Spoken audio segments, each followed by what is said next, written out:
শিল্পীকে ডেকে নিচ্ছি। সপ্তশিখা জানা। নমস্কার। রবীন্দ্রনাথের প্রতি সুকান্ত ভট্টাচার্য। এখনো আমার মনে তোমার উজ্জ্বল উপস্থিতি, প্রত্যেক নিভৃত ক্ষণে মত্ততা ছড়াই যথারীতি।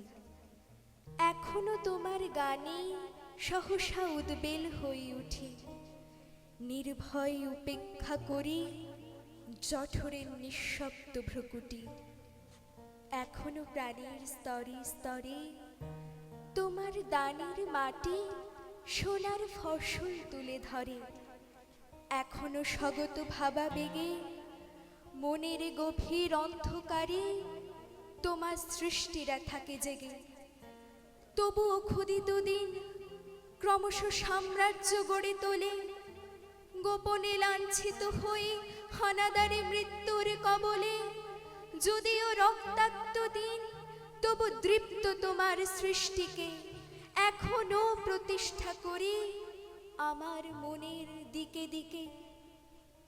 তবুও নিশ্চিত উপবাস আমার মনের প্রান্তে নিয়ত ছড়ায় দীর্ঘশ্বাস। আমি এক দুর্ভিক্ষের কবি, প্রত্যহ দুঃস্বপ্ন দেখি মৃত্যুর সুস্পষ্ট প্রতিচ্ছবি।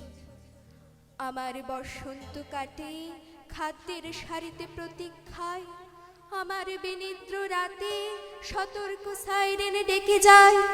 আমার রোমাঞ্চ লাগে অযথা নিষ্ঠুর রক্তপাতে, আমার বিস্ময়ে জাগে নিষ্ঠুর শৃঙ্খল দুই হাতে। তাই আজ আমারও বিশ্বাস শান্তির ললিত বাণী শোনাইবে ব্যর্থ পরিহাস। তাই আমি চেয়ে দেখি প্রতিজ্ঞা প্রস্তুত ঘরে ঘরে, দানবের সাথে আজ সংগ্রামের তরে। নমস্কার।